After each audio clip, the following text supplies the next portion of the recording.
Cuando era niño no había nada para comer. Yo era el mayor de 5 hermanos y era mi trabajo asegurarme de que comieran antes que yo. La guerra se llevó a mi padre y poco a poco se acercaba desde la costa amenazándonos con el mismo destino. A medida que se acercaba, nuestra comida se hacía más escasa. Los animales huyeron de la zona y los pocos rezagados fueron sacrificados o consumidos por las otras familias de nuestro pueblo. Mi madre era una mujer sabia y cautelosa, por lo que esperamos para matar a nuestros 2 últimos pollos hasta el otoño, cuando la hierba y la corteza de los árboles se volvieron demasiado difícil de encontrar o incomibles.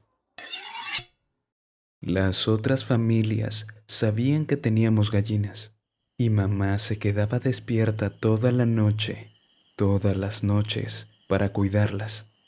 En una ocasión, un niño intentó incendiar nuestra pequeña casa con una rama en llamas. Mamá tuvo que deshacerse de él antes de que nos hiciera daño. Pobre muchacho, el hambre lo enloqueció, dijo después de enterrarlo.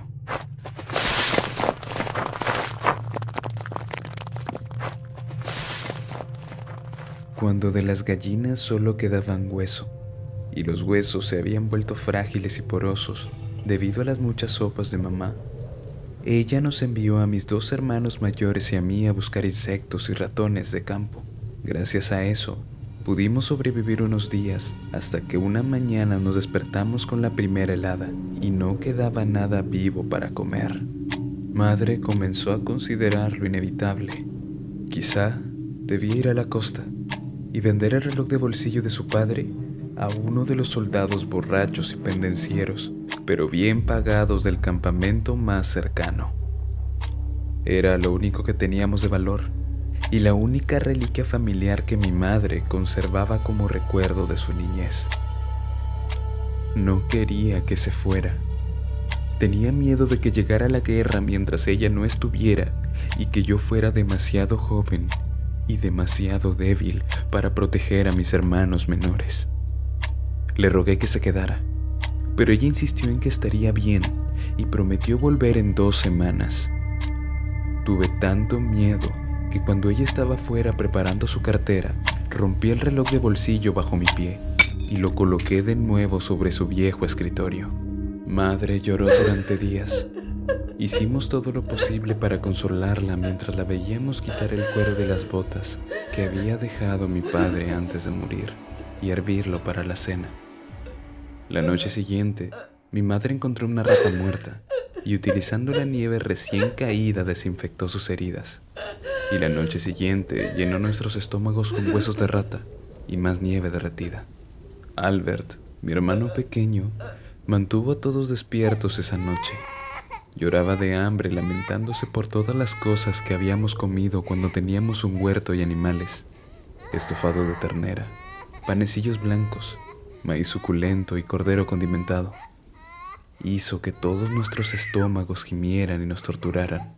Madre acarició el cabello de Albert durante horas y luego volvió a su dormitorio cerrando la puerta detrás de ella, sin lograr apaciguar a mi hermanito. Podía oír a madre en su habitación revisando el reloj. Lloré en silencio para que pudiera repararlo. Hacía mucho tiempo que el hambre había agotado mi miedo a los soldados. Madre trabajó en el reloj de bolsillo durante todo el día y hasta la noche. La pequeña Celia había encontrado grillos muertos en las paredes de la panadería abandonada, y mientras los comíamos, mamá salió de su habitación. La sonrisa en su rostro era una que casi había olvidado, porque no la había visto desde el día en que nació mi hermana menor.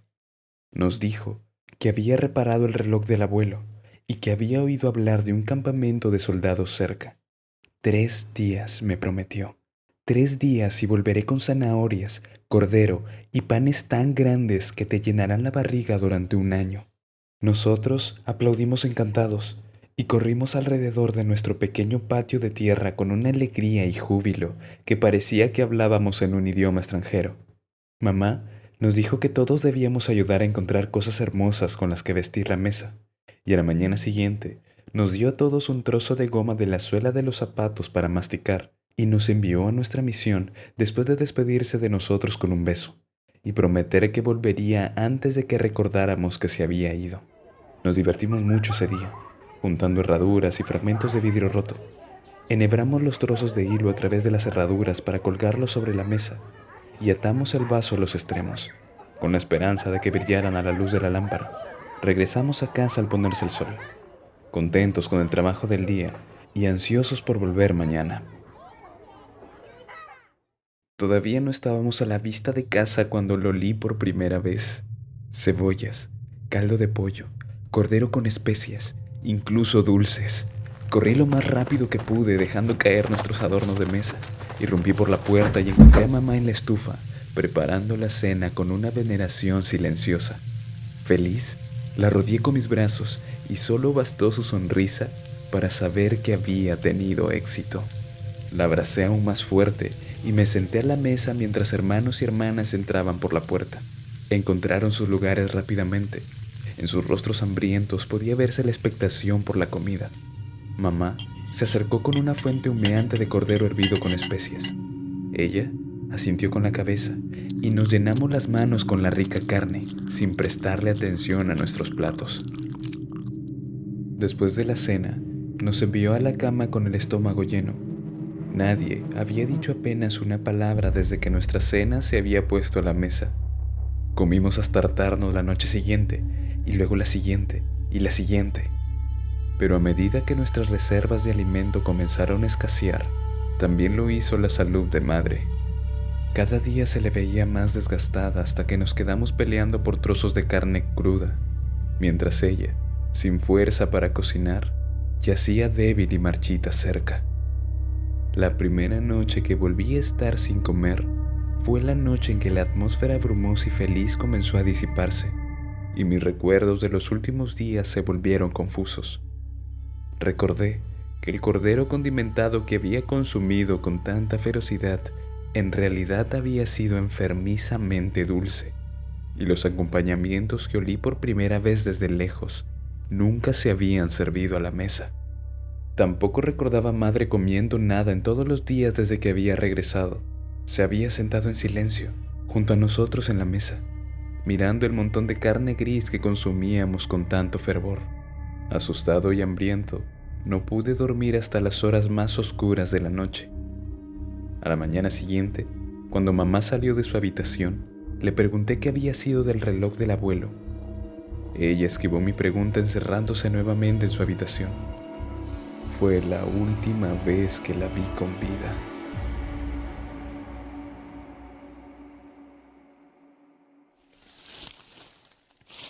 Quizás la razón por la que no me di cuenta de lo que sucedió en ese entonces fue porque era demasiado terrible para considerarlo y tenía mucha hambre. Pero ahora, mamá está muerta, y mientras buscaba entre sus pertenencias alguna otra cosa que pudiera vender, encontré oculta una pequeña caja que no contenía nada más que el reloj de bolsillo brillante y roto. Quizá ella quería protegerme de la idea de que la única esperanza de nuestra supervivencia había quedado aplastada bajo mis talones. El último y amoroso abrazo de mi madre antes de enviarnos a recoger adornos para la fiesta. La carne gris demasiado sazonada, las manchas de sangre cada vez más grandes en su delantal y el olor rancio que había comenzado a salir por debajo de la puerta de mamá antes de cada comida. Mi madre sacrificó más por su familia de lo que la mayoría lo haría. Solía lamentarme de no tener nada para recordarla, ninguna reliquia familiar para transmitirle a mis propios hijos. Pero ahora tengo su reloj de bolsillo, algo que no puedo darle a mis hijos, no porque el vidrio esté roto o los engranajes retorcidos, porque el metal brillante y retorcido nunca ha perdido el olor nauseabundo de esa carne dulce y grisácea.